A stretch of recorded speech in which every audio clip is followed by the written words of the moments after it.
Assalamualaikum warahmatullahi wabarakatuh. Selamat sore teman-teman podcast Aksi Nyata. Balik lagi barengan sama aku Laras Tahira yang hari ini sedang podcast outside. Nah ini kalau ngelihat di sekeliling Laras, wah adem banget nih, asri banget nih. Karena aku lagi ada di kawasan Jakarta Barat dan tepatnya Laras ini lagi ada di MNC Kebon Jeruk ya. Nanti bakalan ngobrol-ngobrol, pokoknya tenang aja, duduk manis aja karena mungkin tema yang bakalan kita angkat di sore hari ini cukup menarik dan terutama relate sekali sama kamu yang hobinya nonton. Makanya tungguin kira-kira bakal bahas apa karena di Laras ini sekarang udah barengan sama Direktur Utama MNC Pictures buat ngobrol-ngobrol barengan sama kita-kita juga. Dan nanti bakalan kita tarik lagi deh ya teman-teman yang lagi jalan-jalan, terus kita tanya-tanya juga gitu ya. Sudah ada Mas Titan Hermawan di sini. Halo Mas Titan. Apa kabar? Baik, Mas Titan gimana kabarnya? Sehat. Sehat ya. Alhamdulillah. Alhamdulillah. Selain sebagai Direktur MNC Pictures, apakah Mas Titan hobinya nonton juga? Mau nggak mau ya. Mau nggak mau. Tapi memang dari dulu dari begitu lulus sampai dengan hari ini menyukai dunia entertainment terutama di bidang audiovisual ya. Jadi dari lulus ya sudah di production gitu sampai hari ini. Oh jadi emang dari dulu dari kuliah jurusannya emang udah. Jurusannya komunikasi kebetulan. Oh komunikasi, ya jadi, masih nyambung lah. Ya waktu itu skripsi juga tentang film, jadi segala macam sampai sekarang hari ini masih nyambung kali ya. Masih nyambung. Kalau ngomongin film, Mas Titan hobinya nonton film genre apa? Saya sendiri sih komedi. Oh komedi. Personal sih komedi ya. Tapi kalau action gitu? Action ya cuma untuk killing the time aja sih. Killing the time. Berarti apa genre utama yang ditonton komedi lah ya? Lebih komedi karena komedi itu kan dari tiap generasi berbeda style ya. Berbeda gaya. Dulu ada Sri Mulatan, sekarang ada stand up komedi. Berarti ngikutin dari awal banget? Ngikutin banget dari awal banget. Dari zaman banyak lah, dan kebetulan juga dari kerja yang saya lakukan dari awal banyak juga melahirkan teman-teman komedian sekarang yang lagi ngetop gitu ya.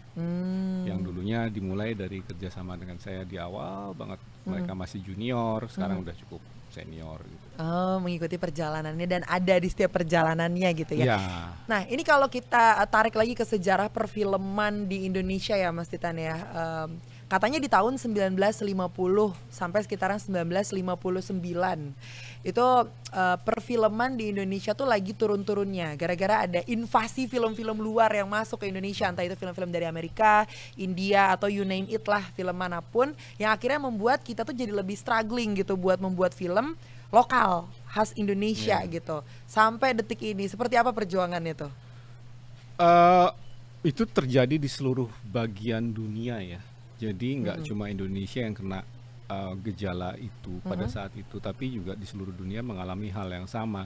Bagaimana dominasi film Hollywood dan akhirnya Bollywood juga itu sampai dengan akhirnya mendominasi industri film di semua negara. Dulu sebetulnya banyak film-film luar seperti misalnya di Soviet itu film-filmnya cukup banyak terkenal, di Jepang juga cukup banyak terkenal di negaranya masing-masing.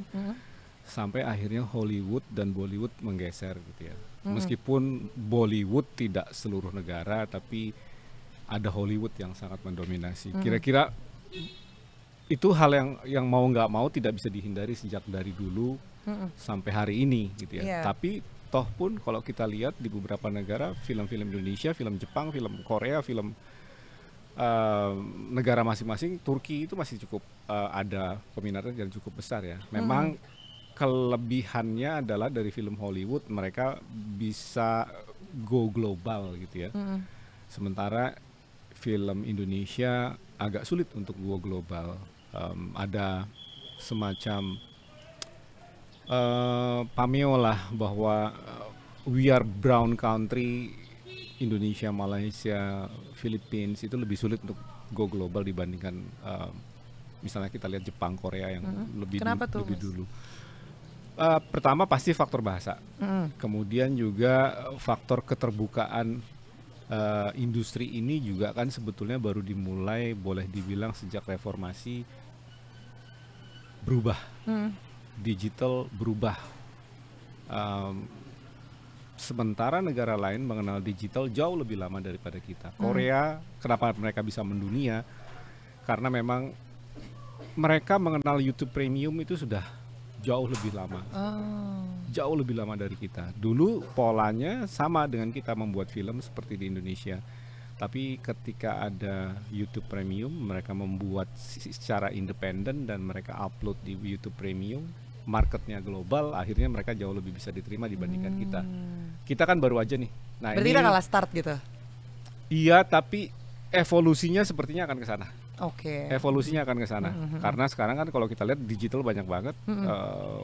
Kalau dulu pembuatan film itu didominasi oleh orang-orang yang bisa disebut cukup major di industri. Sekarang kan karena ada digital, siapapun bisa buat konten. Iya.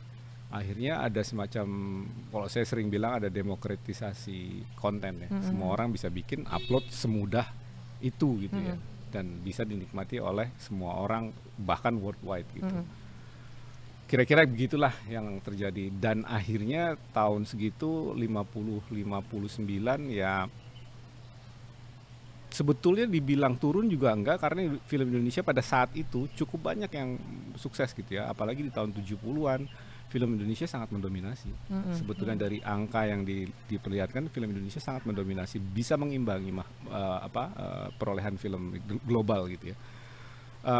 Dulu kita mengenal beberapa Rano Karno, eranya Yesi Gusman. Ya, itu pada tahun segitu kan almarhum ayahnya Rano Karno, itu juga kan cukup besar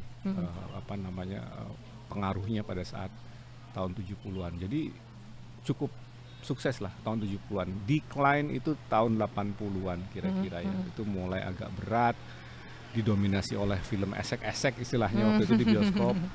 Tahun 90-an kita lebih berat lagi. Nah, di tahun 2000-an sudah mulai tuh. Ada sedikit gejolak-gejolak film lokal yang akhirnya sekarang, kalau mau ditanya akhirnya sekarang gimana sih film Indonesia? Kecenderungannya film Indonesia, saya bicara sebelum pandemi, cukup mendominasi. Ya, setuju. Sangat mendominasi sebelum pandemi. Banyak genre yang ditawarkan dan rata-rata muncul beyond apa yang kita harapkan.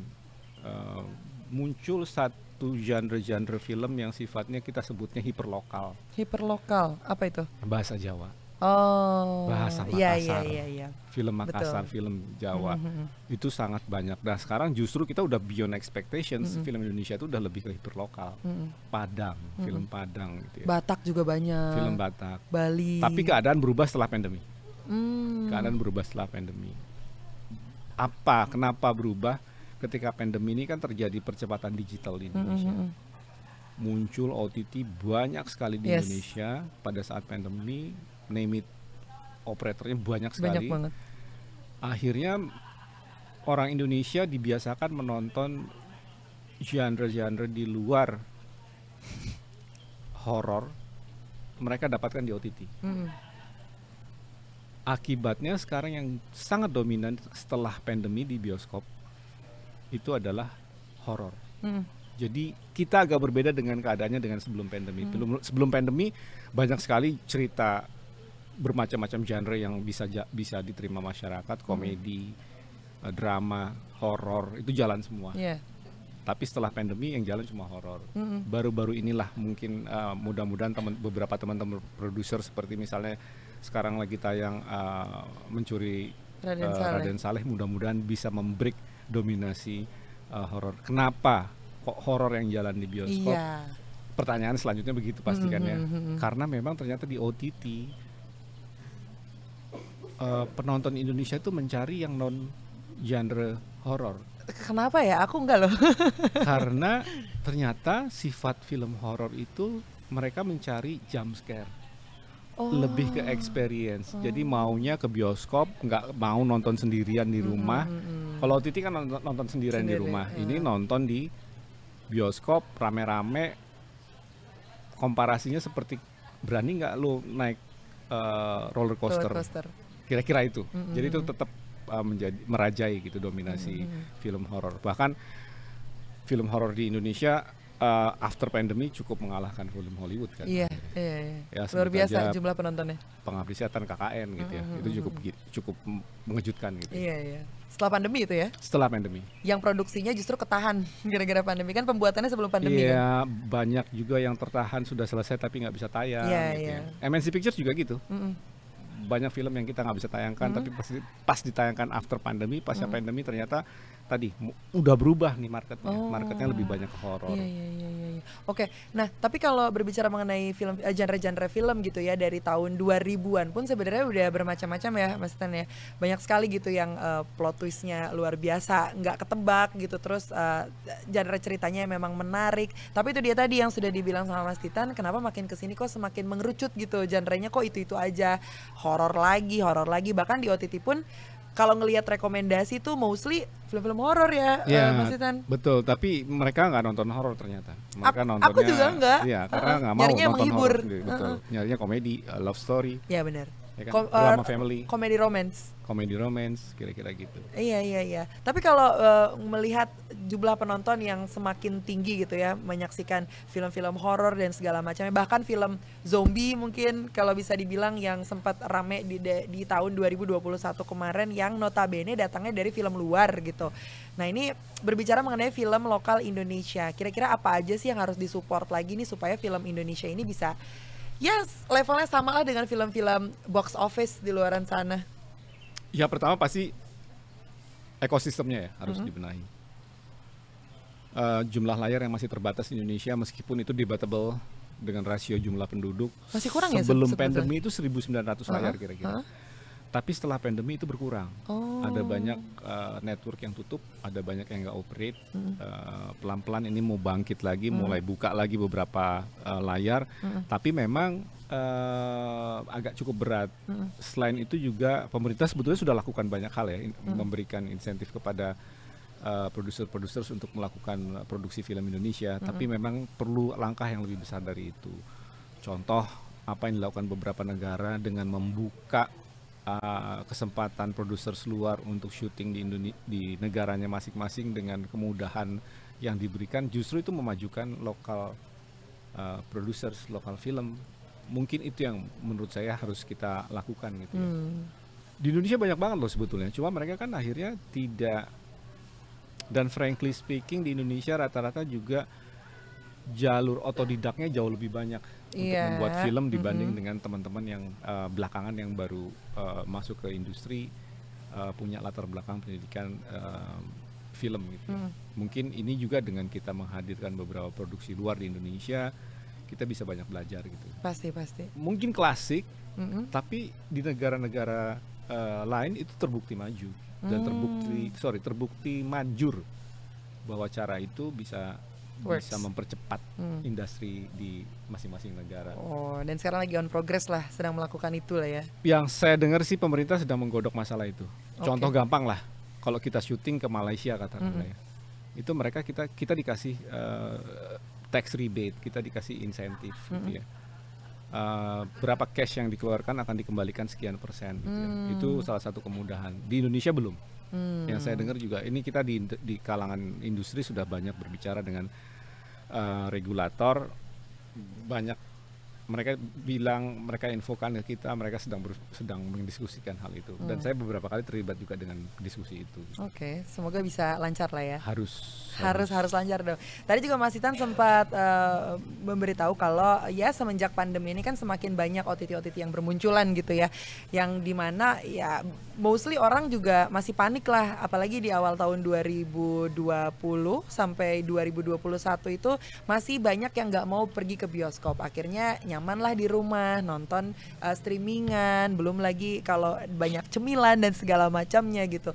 Ini membuat struggling sendiri nggak sih untuk para pelaku usaha perfilman sendiri gitu dengan adanya OTT ini? Buat perfilman sih sebetulnya enggak juga, karena justru ini jadi ini kita pisahkan antara diskusi kita mengenai film bioskop dan OTT. Buat bioskop memang akhirnya terjadi keterbatasan genre. Yang jalan kebetulan sampai hari ini hanya horor. mudah-mudahan itu nggak terjadi Nggak terus-terusan ya. nggak terus-terusan.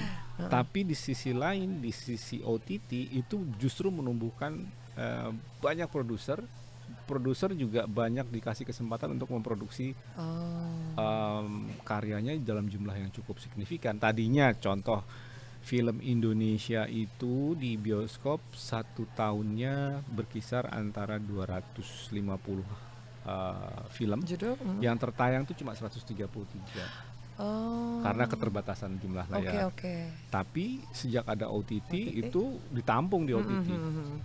Banyak sekali teman-teman di OTT, network OTT yang membeli produk-produk karya-karya mereka yang nggak tertampung di bioskop. Bahkan mereka sekarang sudah mulai memproduksi sendiri tanpa kita menawarkan. Mereka kontak ke kita, bisa bikinin A nggak, bisa bikinin B nggak, tolong bikinin, kita punya ide cerita begini, atau kalian punya ide cerita apa, kita original series atau original movie buat OTT-nya. Berarti sebenarnya menguntungkan ya? Justru menguntungkan. Sekarang kita punya dua window gitu, baik itu yes. bioskop maupun OTT. Dan Betul. OTT-nya banyak banget kan kebetulan.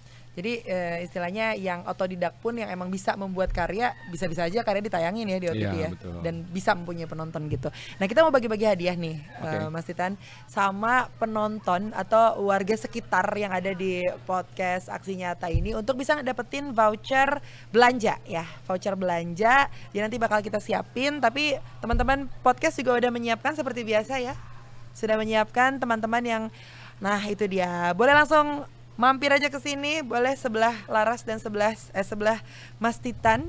Ini tuh movie goers, Mas Titan. Movie goers, jadi mereka ini hobinya pada nonton.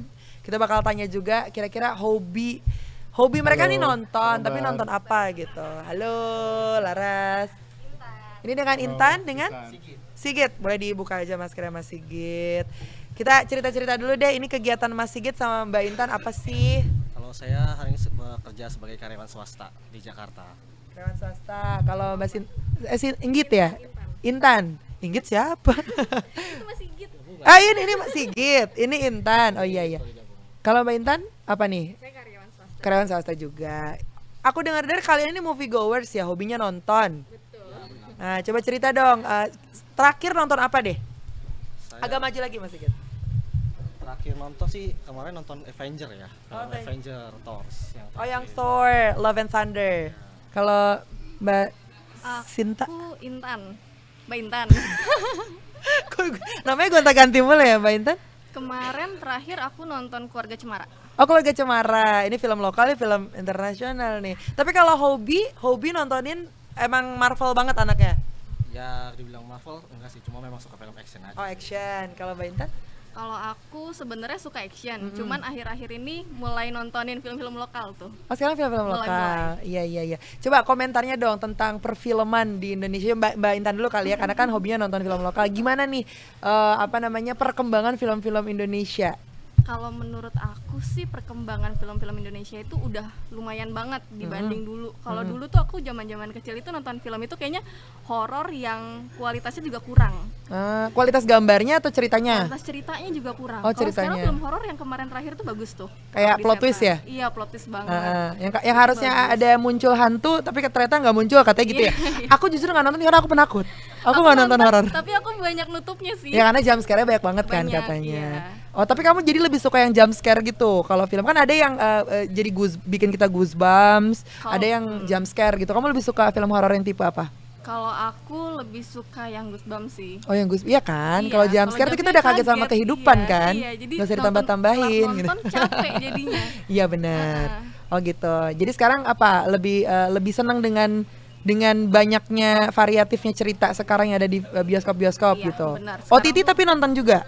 OTT kemarin aku nonton Hill yang Mustahil ya, kalau nggak salah. Hill yang Mustahil ya, Pak. Nah, itu aku nonton itu bagus banget. Itu film Sri Mulat itu bagus banget. Oh, komedi. Aku sampai Iya. rekomendasiin ke papa mamaku karena kan itu iya. zamannya mereka kan. Jadi aku rekomendasiin. Oh, berarti film iya, OTT juga iya. OTT. Kalau Mas Sigit gimana?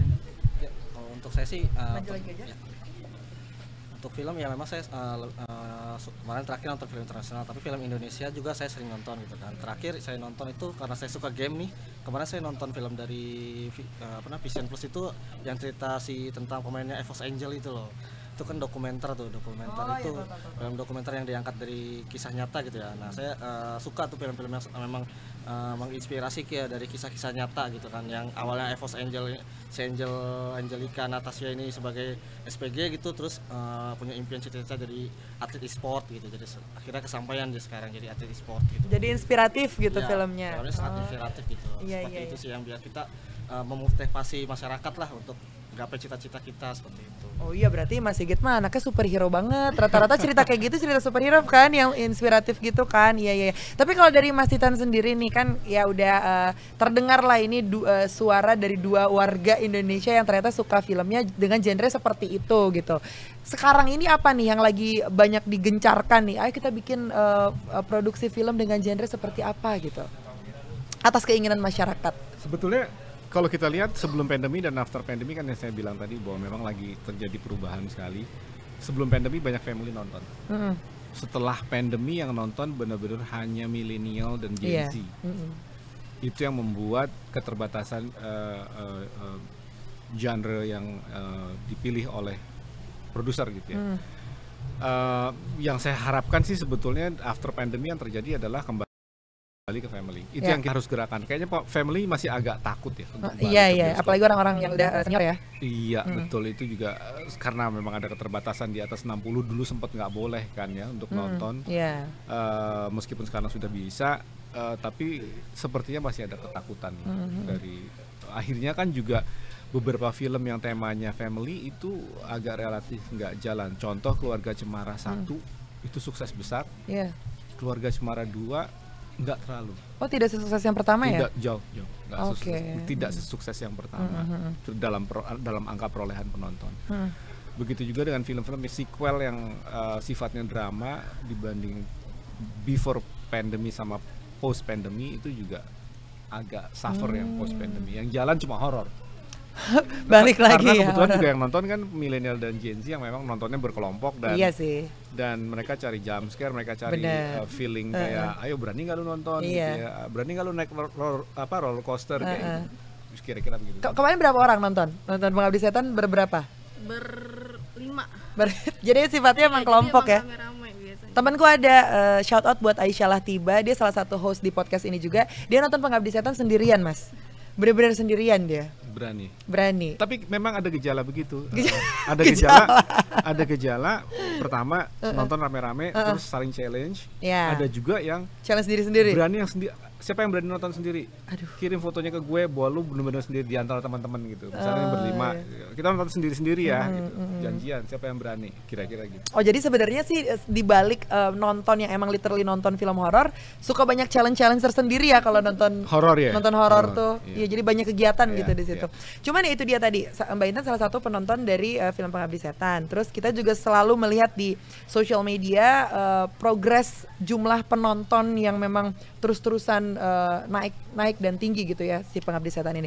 Ini menjadi salah satu faktor kesuksesan dari film tersebut gak sih Mas Titan, dan apa-apa saja sih faktor yang bisa membuat satu judul film ini sukses gitu? Itu dia yang saya pernah ini mengutip dari beberapa pengamat film, kritikus dan sebagainya. Memang akhirnya di Indonesia masih tergantung dari strategi promotions dan marketing yang dibuat oleh masing-masing production house-nya, oleh produsernya. Ini sebetulnya yang bisa dikatakan kadang-kadang juga aneh di Indonesia. Apa yang dipromokan, apa yang dimarketingkan itu bukan tentang kontennya tapi gimmick. Gimmicknya gitu ya, entah bikin tulisan yang nyeleneh di billboard, entah tiba-tiba bikin pawai gitu, bikin isu bahwa di sana ada hantu, lebih ke sana. Nah ini yang menurut, dan saya sepakat, saya setuju bahwa ini nggak bisa diteruskan. Artinya marketing promotions dengan tidak konten tapi lebih ke gimmick, ada ujungnya gitu ya. Mau sampai kapan sensasi sebuah film itu dibelokkan ke dalam hal-hal yang sifatnya cari ya sensasi gitu ya, misalnya promonya lebih ke sana. Itu mungkin ya. Jadi memang betul sih ada beberapa juga produser bilang bahwa bikin film adalah satu hal, tapi how to promote it itu hal lain. Itu setuju. Tapi mungkin juga saya sih berharap suatu saat promosi itu akan lebih menjadi ke arah ke kontennya gitu. Iya, Jadi iya, penonton setuju, tuh setuju. ngelihat kontennya. Tapi memang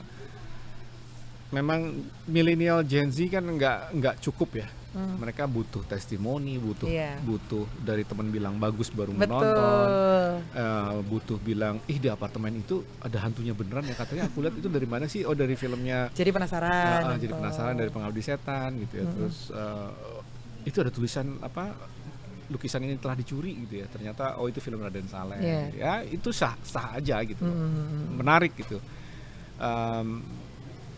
Ya itu yang keadaan sekarang terjadi gitu ya, bahwa di Indonesia juga lebih penontonnya juga lebih tertarik dengan isu-isu di luar kontennya gitu. Iya, kalian pun seperti itu ya. Iya.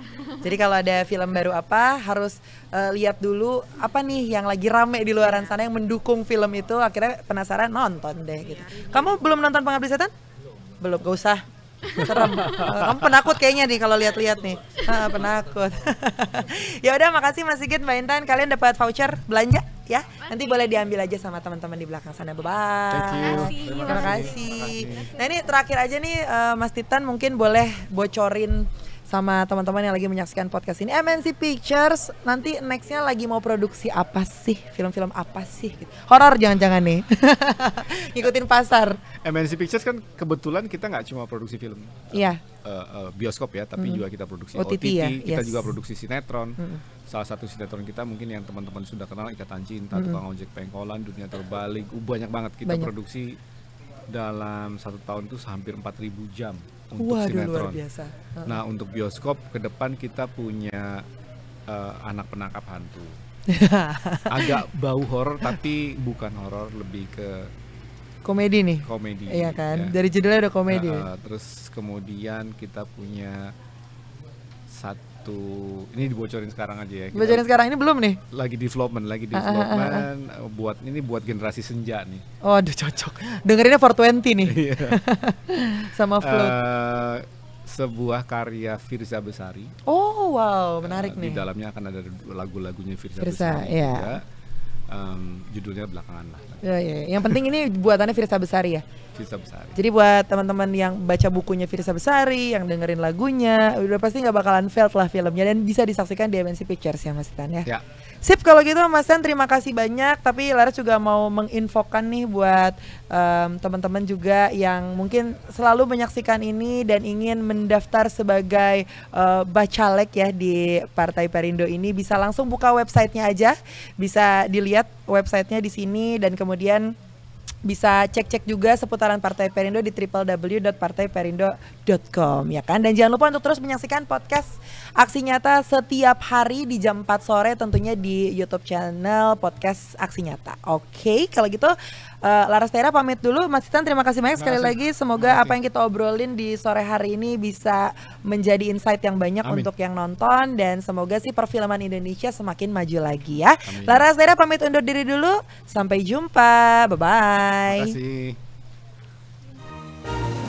Marilah seluruh rakyat Indonesia, arahkan pandanganmu ke depan. Raihlah mimpimu bagi nusa bangsa, satukan tekad untuk masa depan. Pantang menyerah, itulah pedomanmu. Hentaskan kemiskinan cita-citamu, rintangan tak menggentarkan dirimu. Indonesia maju, sejahtera tujuanmu, nyalakan api semangat perjuangan. Dengungkan gema, nyatakan persatuan.